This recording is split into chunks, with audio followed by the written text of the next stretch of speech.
Hey everyone, हम लोग आज acid basis and salts start कर रहे हैं।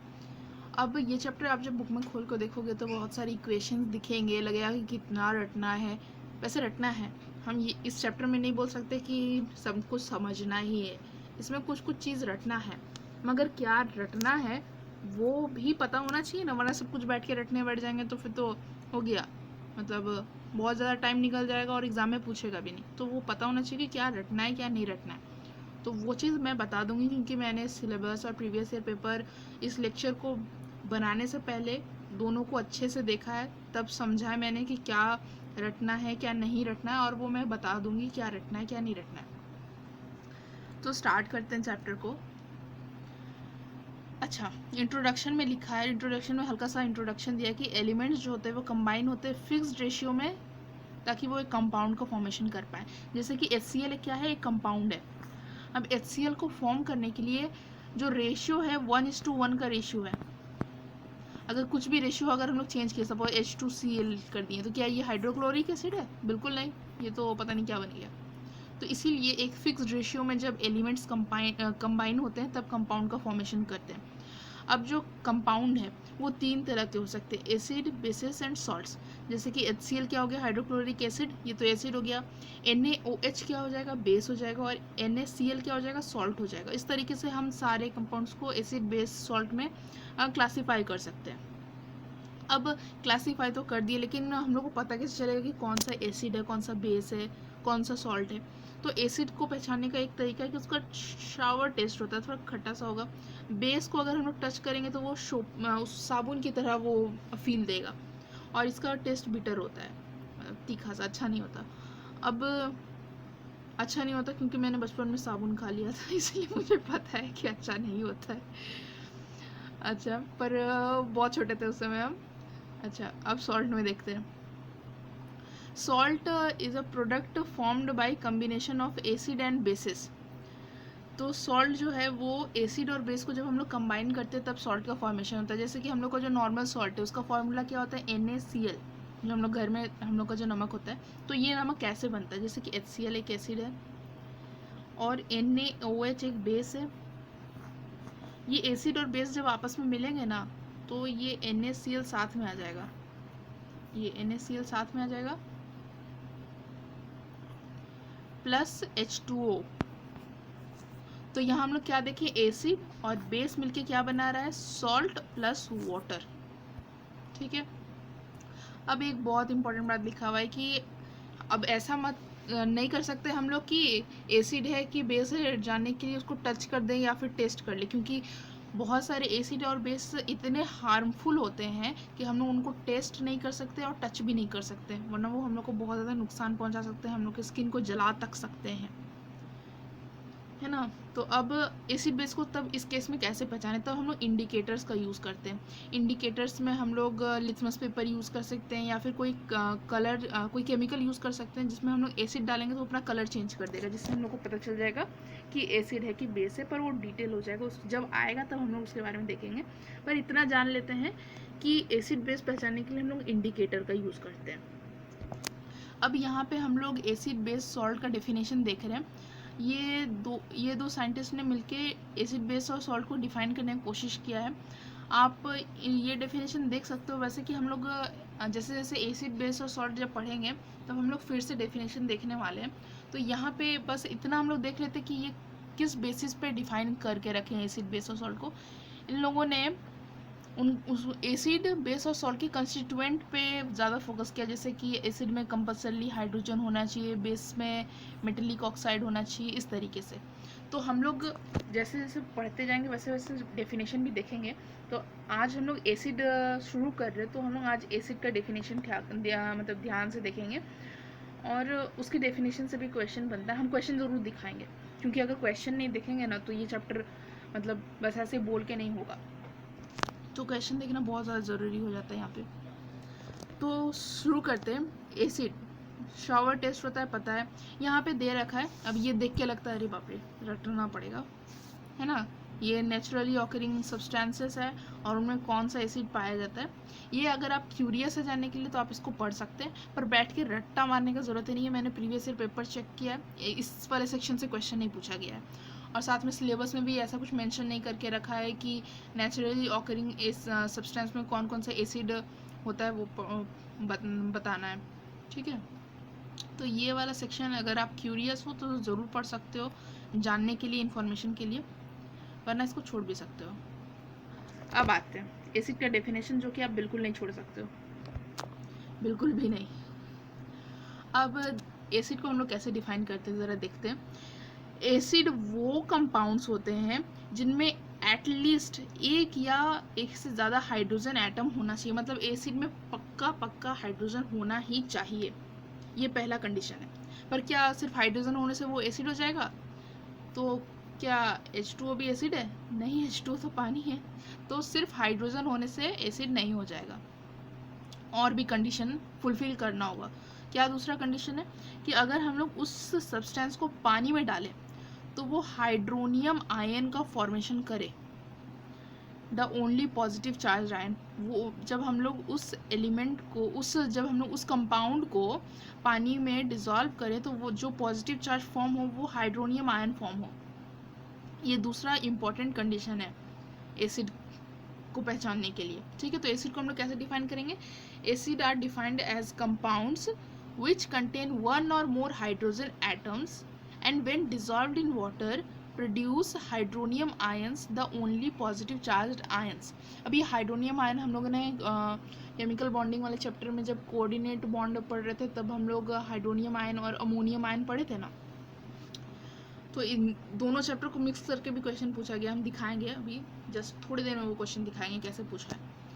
तो अब यहाँ पे हम लोग एग्जांपल देख लेते हैं, जैसे HCl एसिड है, इसको पानी में डिज़ोल्व किया तो क्या फॉर्म हुआ? H पॉजिटिव और Cl निगेटिव। अब हम लोग जानते हैं कि ये जो H पॉजिटिव है वो इंडिपेंडेंटली एग्जिस्ट नहीं कर सकता है, तो ये क्या करेगा? H2O के साथ कोऑर्डिनेट बॉन्ड का फॉर्मेशन करेगा और H3O पॉजिटिव का फॉर्मेशन करेगा, जिसको हम लोग बोलते हैं हाइड्रोनियम आयन। ठीक है, क्यों? क्योंकि ये इंडिपेंडेंटली एग्जिस्ट कर ही नहीं सकता है, और जैसे ही ये इसके साथ कंबाइन कर जाएगा, मतलब अब जब हाइड्रोनियम आयन का फॉर्मेशन हो गया तब ये इंडिपेंडेंटली एग्जिस्ट कर जाएगा। मैंने इसे पहले ही मार्क कर दिया था, वैसे पहले मार्क नहीं करना था। ठीक है, अब एकदम हाइड्रोजन का जब डेफिनेशन हम लोग शुरू किए थे तभी बोले थे कि हाइड्रोजन तो होना ही होना चाहिए सारे एसिड्स में। ठीक है, तो HCl का एग्जाम्पल देखें, पर HCl के अलावा दूसरे एसिड्स भी तो होते हैं, जैसे sulphuric acid, nitric acid, acetic acid. तो सल्फ्यूरिक एसिड क्या है? H2SO4, नाइट्रिक एसिड क्या है? HNO3, एसिटिक एसिड क्या है? CH3COH। अब यहाँ पे स्ट्रॉन्ग लिखें, इसका मतलब ये दोनों स्ट्रॉन्ग एसिड है, और ये जो है एसिटिक एसिड वो वीक एसिड है। अब स्ट्रॉन्ग और वीक का मतलब क्या हुआ? जो स्ट्रॉन्ग एसिड्स होते हैं उनको अगर हम लोग पानी में डिसॉल्व करें, हम जो बात बोल रहे हैं वो इम्पोर्टेंट है, आगे आने वाला है, उसको ठीक से समझने के लिए अभी कुछ बात समझना है, इसीलिए ध्यान से सुन लो। ठीक है, स्ट्रॉन्ग और वीक एसिड क्या होता है? स्ट्रॉन्ग एसिड वो होता है जिसको अगर हम लोग पानी में डाल दें तो वो पूरी तरीके से आयोनाइज हो जाना चाहिए।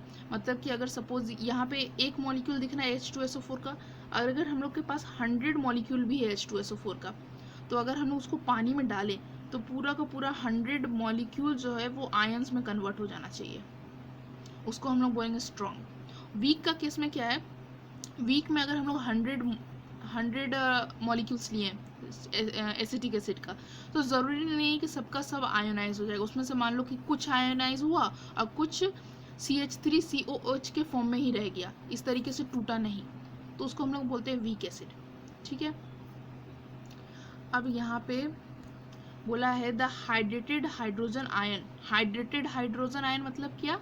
कि जो हाइड्रोजन आयन वाटर के साथ कंबाइन कर गया है, तो जब हाइड्रोजन आयन हाइड्रेट हो जाता है तो क्या उसको हम लोग बोलते हैं? हाइड्रोनियम आयन बोलते हैं। ठीक है, ये हाइड्रोजन वाटर में हाइड्रेट हो गया तो उसको हम लोग हाइड्रोनियम आयन बोलेंगे, या फिर सिंपली H+ भी बोल देते हैं, मतलब सिंप्लिसिटी के लिए, क्योंकि बोलने में दिक्कत लगता है H3O पॉजिटिव, तो H+, बस इसको सिंपल करने के लिए H+ भी हम लोग बोल देते हैं। ठीक है, सिंप्लिसिटी के लिए हम लोग H+ भी बोल देते हैं H3O पॉजिटिव की जगह। ओके, अब जो एसिडिक प्रॉपर्टी है, किसी भी एसिड का जो एसिडिक प्रॉपर्टी है वो एक्चुअली हाइड्रोनियम आयन उसमें प्रेजेंट जो है उसका प्रॉपर्टी होता है। ठीक है, तो यहाँ पे हम लोग ये समझ रहे हैं कि हाइड्रोनियम आयन बार बार बार बार रिपीट हो रहा है, तो ये तो पक्का इंपॉर्टेंट है और इसीलिए एग्जामिनर इससे क्वेश्चन भी उठा के पूछा है। अच्छा, हाइड्रोनियम आयन को हम लोग क्या देखे थे, हम लोग H+ से भी डिनोट कर सकते हैं या फिर OH3 पॉजिटिव भी बोल देते हैं, तो सिंपली मतलब ऐसे ही बोलने का बोल देते हैं, पर सबसे बेस्ट होगा कि अगर हम लोग H3O पॉजिटिव बोले तो। अब यहाँ पे हम क्वेश्चन दिखाते हैं, ये प्रीवियस ईयर में पूछा गया हुआ क्वेश्चन है। इसमें बोल रहा है draw the structure of the stable positive ion formed when an acid dissolves in water. तो यहाँ पे कितने अच्छे से क्वेश्चन पूछा है। पहले तो हम लोग को एक स्ट्रक्चर ड्रॉ करना है, पर किसका स्ट्रक्चर ड्रॉ करना है, एक स्टेबल पॉजिटिव आयन का। अब वो स्टेबल पॉजिटिव आयन कैसे फॉर्म हो रहा है, जब एसिड वाटर में डिसॉल्व हो रहा है। तो एसिड सपोज HCl है, HCl को जब हम लोग वाटर में डिसॉल्व करते हैं तो क्या फॉर्म होता है, पहले तो H+ और Cl नेगेटिव फॉर्म होता है। तो क्या हम लोग को H+ को ड्रॉ करना है, नहीं। क्यों H+ को हम लोग ड्रॉ नहीं कर सकते, क्योंकि यहाँ पे स्टेबल पॉजिटिव आयन बोला है और हम लोग जानते हैं कि H पॉजिटिव स्टेबल नहीं होता है। H पॉजिटिव जब H2O के साथ कंबाइन करके H3O पॉजिटिव का फॉर्मेशन करता है तब ये स्टेबल होता है। इसका मतलब कि कितना घुमा के ये बोला है कि H3O पॉजिटिव का डायग्राम बनाओ, स्ट्रक्चर ड्रॉ करो। ठीक है, तो यहाँ पे हम लोग इसका स्ट्रक्चर पता होना चाहिए। इसका स्ट्रक्चर कौन से चैप्टर में दे रखा है, इसका स्ट्रक्चर केमिकल बॉन्डिंग चैप्टर में दे रखा है। और इसको हम लोग क्वेश्चन में पहचानेंगे कैसे कि कौन सा पॉजिटिव आयन है, उसके लिए हम लोग एसिड, बेस और सॉल्ट का कॉन्सेप्ट पता होना चाहिए। अब क्लासिफिकेशन ऑफ एसिड, एसिड को हम लोग क्लासीफाई करने वाले, तो हम लोग दो तरीके से क्लासीफाई करने वाले हैं।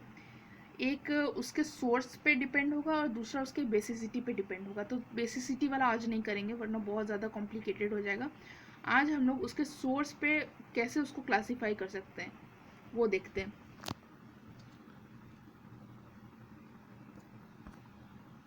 एक मिनट।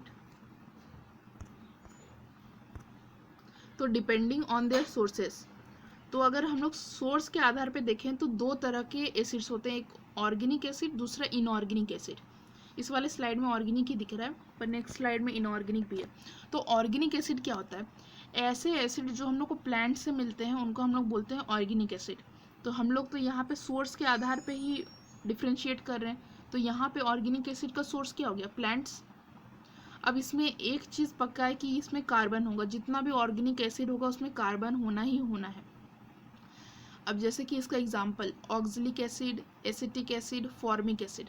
अब ये तीनों एग्जाम्पल हम लोग को रटना है, बहुत इंपॉर्टेंट है। अब कैसे रटना है बताते हैं।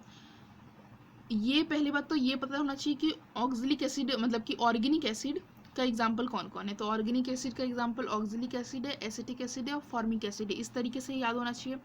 प्लस हम लोग को ये भी याद होना चाहिए कि ऑक्जेलिक एसिड का फॉर्मूला क्या है, एसिटिक एसिड का फॉर्मूला क्या है, फॉर्मिक एसिड का फॉर्मूला क्या है। अब जैसे हम क्वेश्चन दिखाएंगे वैसे ही समझ में आ जाएगा कि हम क्यों बोल रहे हैं कि फॉर्मूला भी याद होना चाहिए। ठीक है, अब ये तो हम लोग याद कर लिए कि ऑर्गेनिक एसिड वो एसिड होता है जो हम लोग को प्लांट से मिलता है। इसका एग्जाम्पल हो गया oxalic acid, acetic acid, formic acid. अब ये जो एसिड होते हैं जो प्लांट से मिलते हैं वो वीक एसिड होते हैं। इसका मतलब कि वो पूरी तरीके से कम्प्लीटली आयोनाइज नहीं होंगे सॉल्यूशन में। इसका मतलब कम्प्लीटली आयोनाइज नहीं होगा तो मतलब कुछ आयन्स होंगे और कुछ मॉलिक्यूल के फॉर्म में होंगे। तो जैसे एसिटिक एसिड को ही लेते हैं, CH3COOH। एक मिनट इसको क्लियर करते हैं, CH3COOH। तो इसमें मान लो कि बहुत सारा CH3COOH है, तो क्या होगा कि ये जो है ये एज इट इज़ रह जाएगा और ये सपोज ये कन्वर्ट हो गया CH3COO negative plus H positive में। ठीक है, तो यहाँ पे हम लोग क्या देख रहे हैं कि आयन्स भी प्रेजेंट है, ये दोनों आयन हो गया, और मॉलिक्यूल भी प्रेजेंट है। ठीक है, तो फिर जो वीक एसिड होता है वो कम्प्लीटली आयोनाइज नहीं होता है, मतलब उसका कुछ मॉलिक्यूल आयोनाइज होगा कुछ नहीं होगा, तो इसलिए मॉलिक्यूल्स भी प्रेजेंट होगा और आयन्स भी प्रेजेंट होगा। तो अगर हम लोग से पूछेगा कि वीक एसिड का एग्जांपल बोलो, तो वीक एसिड का एग्जांपल भी सेम होगा जो ऑर्गेनिक एसिड का एग्जांपल होगा, यानी ऑक्जेलिक एसिड, एसिटिक एसिड और फॉर्मिक एसिड। अब हम लोग सेकेंड टाइप देखते हैं, इनऑर्गेनिक एसिड। इनऑर्गेनिक एसिड का को हम लोग मिनरल एसिड भी बोलते हैं। क्यों? क्योंकि ये मिनरल से मिलता है। तो ऑर्गेनिक एसिड हम लोग को प्लांट से मिल रहा था और इनऑर्गेनिक एसिड हम लोग को मिनरल से मिलता है। इसमें कार्बन प्रेजेंट नहीं होते हैं, जबकि ऑर्गेनिक एसिड में कार्बन प्रेजेंट होता था। पर यहाँ पे एक एक्सेप्शन है, इनऑर्गेनिक एसिड में कार्बोनिक एसिड एक ऐसा एसिड है जो कि इनऑर्गेनिक है पर फिर भी उसमें कार्बन प्रेजेंट होता है, तो इसको हम लोग अलग से याद रख लेंगे। बाकी इसका एग्जाम्पल है HCl, sulphuric acid, nitric acid और हाइड्रोक्लोरिक एसिड। ये तीनों ऐसा एसिड है जिसमें कार्बन प्रेजेंट नहीं है और ये इनऑर्गेनिक एसिड है प्लस स्ट्रॉन्ग एसिड्स है, यानी कि ये पूरी की तरह पूरा का पूरा आयोनाइज हो जाएंगे। ठीक है, और इसमें सिर्फ और सिर्फ आयंस मिलेंगे क्योंकि इसमें कोई मॉलिक्यूल के फॉर्म में नहीं रहेगा, सब आयोनाइज हो जाएगा। अच्छा, ये जो कार्बोनिक एसिड है ये हम लोग जान रहे हैं कि इनऑर्गेनिक एसिड है पर इसमें कार्बन प्रेजेंट है, तो ये स्ट्रॉन्ग होगा कि वीक होगा? ये वीक मिनरल एसिड है। तो सिर्फ अगर पूछा कि बताओ कि वीक मिनरल एसिड का एग्जाम्पल दो, तो हम लोग क्या जानते हैं, मिनरल एसिड तो स्ट्रॉन्ग होता है, पर एक ऐसा मिनरल एसिड है जो वीक होता है और वो है कार्बोनिक एसिड।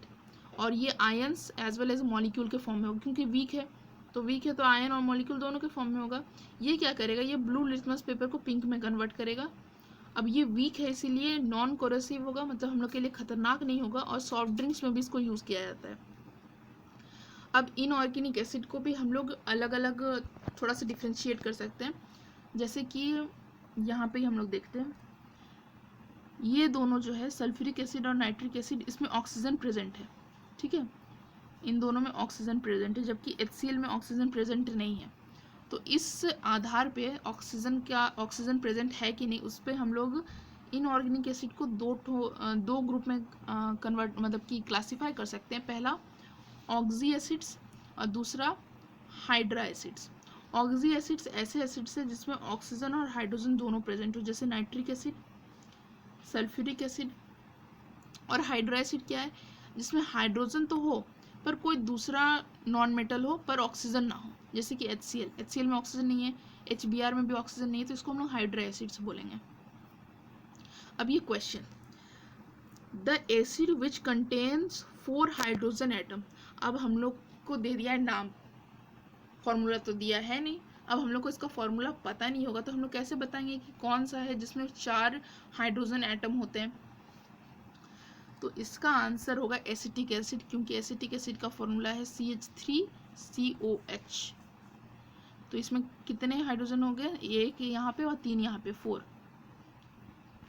ठीक है, तो इसीलिए सबका हम लोग को पता होना चाहिए, सबका फॉर्मूला हम लोग को पता होना चाहिए, क्योंकि कब किसका पूछ देगा। अब यहाँ पे पूछा है सिलेक्ट द करेक्ट आंसर, इसमें से हम लोग को सही आंसर करना है। और क्वेश्चन है कि बताओ इसमें से कौन सा वीक ऑर्गेनिक एसिड है, मतलब कि ऑर्गेनिक एसिड जो कि वीक है। ऑर्गेनिक एसिड तो वीक ही होता है, हम लोग जानते हैं, तो इसका मतलब हम लोग को ऑर्गेनिक एसिड और इनऑर्गेनिक एसिड का एग्जाम्पल्स पता होना चाहिए। ठीक है, तो एग्जाम्पल्स आप देख सकते हो फिर से। आंसर इसका फॉर्मिक एसिड है। फॉर्मिक एसिड जो है वो ऑर्गेनिक एसिड है, बाकी ये तीनों तो इनऑर्गेनिक एसिड के एग्जाम्पल्स हैं। ठीक है, तो इस तरीके से अभी तक जो हम लोग ने सेक्शन पढ़ा है उसमें से इस तरह के क्वेश्चन पूछे जाते हैं। और तो आइडिया लग गया होगा, चैप्टर भी समझ में आ गया होगा। तो इस लेक्चर को यहीं क्लोज करते हैं। Okay, bye.